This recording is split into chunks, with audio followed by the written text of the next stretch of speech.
Once upon a time, in the small and peaceful village of Oku, there stood a magnificent golden lion statue in the center of the village square. This lion was not just a statue, it was a symbol of the village's strength, courage, and unity. The people of Oku loved and revered the golden lion because they believed it protected them from all harm. The statue had been passed down from generation to generation, a gift from their ancestors who had fought bravely to keep their village safe. Every morning, the villagers would gather around the golden lion, offering prayers and giving thanks for the protection it provided. The children loved to play near it, their laughter ringing through the square as they chased each other around its base. The elders would sit nearby, telling stories of the lion's great power and the bravery of those who had defended it in the past. Life in Oku was peaceful, and the villagers were happy. They had everything they needed, a bountiful harvest, clean water from the river, and the warmth of a close-knit community. But their peace was about to be shattered by an unexpected visitor. One sunny morning, as the villagers went about their daily routines, a tall stranger appeared at the edge of the village. He was dressed in a long, flowing cloak that shimmered in the sunlight, and he carried a large bag slung over his shoulder. His name was Raphael, and he was not like anyone the villagers had ever seen before. He had a charming smile and a smooth voice that made everyone feel at ease, but there was something about his eyes that made some of the elders feel uneasy. Raphael introduced himself to the villagers, saying he was a traveler who had come from far away. He told them that he had heard stories of the golden lion and had traveled many days and nights just to see it. The villagers, who were always friendly and welcoming to visitors, eagerly showed Raphael around the village and told him all about the lion's significance. The children were especially fascinated by Raphael. He told them stories of his travels, of far-off lands filled with towering mountains, deep forests, and strange creatures. The children would gather around him, wide-eyed, as he spun tales of adventure and excitement. The villagers quickly grew to like Raphael, and they invited him to stay in Oku as long as he liked. But Raphael was not just a traveler. He was a clever and cunning thief who had come to Oku with one purpose: to steal the golden lion. He had heard of the statue's immense value and believed that if he could get his hands on it, he would become the richest man in the land. But Raphael knew he had to be careful. The villagers loved their lion, and they watched over it carefully. Over the next few days, Raphael made himself at home in Oku. He helped the blacksmith sharpen his tools, fetched water from the river with the women, and even helped the farmers harvest their crops. Raphael was friendly and charming, and soon the villagers began to trust him completely. Little did they know that Raphael was carefully studying the village and planning the perfect moment to steal the lion. Each night, as the village slept, Raphael would lie awake in his hut, thinking about his plan. He knew he couldn't just take the lion in the middle of the day, too many people would see him. He needed to find a way to get the villagers to let their guard down, and then he could strike. One evening, as the sun began to set, Raphael suggested that the villagers have a celebration.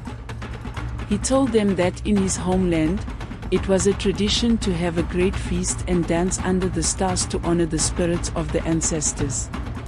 The villagers, who loved any excuse for a celebration, eagerly agreed. They prepared a grand feast, with roasted meat, sweet fruits, and plenty of fresh bread. As the night fell, the villagers gathered in the square, where a large fire had been lit. Raphael brought out a small flute from his bag and began to play a beautiful tune. The music was soft and enchanting, and soon everyone was dancing and singing along. The children twirled around the fire, laughing and clapping their hands, while the elders swayed gently to the rhythm. As the night went on, Raphael's music grew softer and softer, almost like a lullaby. The villagers, tired from all the dancing and full from the feast, began to feel drowsy. One by one, they started to fall asleep, right there by the fire. Even the children, who usually had endless energy, couldn't keep their eyes open any longer. Raphael watched them carefully, making sure everyone was under his spell. When the last villager finally closed their eyes, Raphael stopped playing the flute and quietly stood up.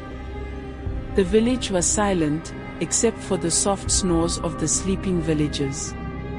Raphael made his way to the center of the square where the golden lion stood, shining brightly in the moonlight. His heart raced with excitement as he reached into his bag and pulled out a small pouch filled with a sparkling powder. This was no ordinary powder, it was a magical substance that Raphael had obtained on one of his travels. It had the power to shrink anything it touched. Raphael carefully sprinkled the powder around the base of the lion. As the powder settled, the lion began to shrink. Raphael could hardly believe his eyes as the giant statue became smaller and smaller until it was just the size of his hand.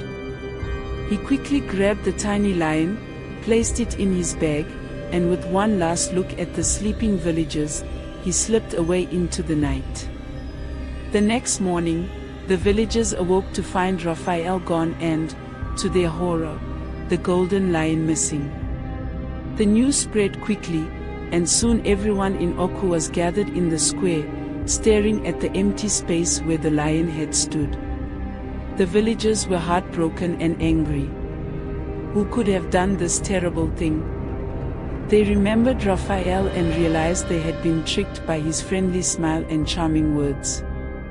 The elders of the village held an emergency meeting to decide what to do. They knew they had to get the lion back, but Raphael could be anywhere by now. After much discussion, they decided to send 4 of their bravest villagers to track down Raphael and retrieve the lion. The first was Noel, a strong and fearless warrior known for his bravery in battle. Noel had fought off many dangers that threatened the village, and he was determined to bring the lion back. Next was Valerie, a wise woman who knew the land like the back of her hand. Valerie could find her way through the thickest forests and the darkest caves. She was known for her wisdom and calm demeanor, and the villagers trusted her judgment. The third was Nora, a skilled tracker with sharp eyes and quick reflexes. Nora could follow a trail that was days old, and she could move through the forest as quietly as a shadow. She had spent her entire life learning the ways of the animals and the land, and she was determined to use her skills to bring the lion back. Finally, there was Gavin, a clever young man known for his quick thinking and problem-solving abilities. Gavin was resourceful and inventive, always finding a way to overcome any obstacle that came his way. He had a keen mind and a brave heart, and he was ready for the challenge ahead. The 4 set off on their journey, determined to bring the golden lion back to Oku. They followed Raphael's trail through thick forests, across wide rivers, and over tall mountains. The journey was long and difficult, but they never gave up. They knew the lion was the heart of their village, and they were willing to do whatever it took to get it back. The first few days were challenging. The group had to navigate through dense forests, where the trees were so thick that barely any sunlight could filter through. The forest was alive with the sounds of birds and animals, but the group moved carefully, knowing that danger could be lurking behind any tree. Nora led the way, her sharp eyes spotting the faint traces of Raphael's passage, broken branches, footprints in the mud, and bits of fabric caught on thorns. With each clue, they grew closer to their goal. One evening, as the sun was setting and they were preparing to make camp for the night, Noel noticed something unusual. In the distance, through the trees, he saw a faint light flickering. It was not the light of the setting sun, but something else, something that seemed out of place in the darkening forest. "Look," Noel whispered to the others, pointing toward the light. "Someone is there." The group quickly put out their small fire and gathered their things. Moving silently, they made their way toward the light, careful not to make a sound. As they got closer, they could hear voices, low and muffled, but unmistakably human. The light grew brighter, and soon they could see a small, run-down hut in a clearing.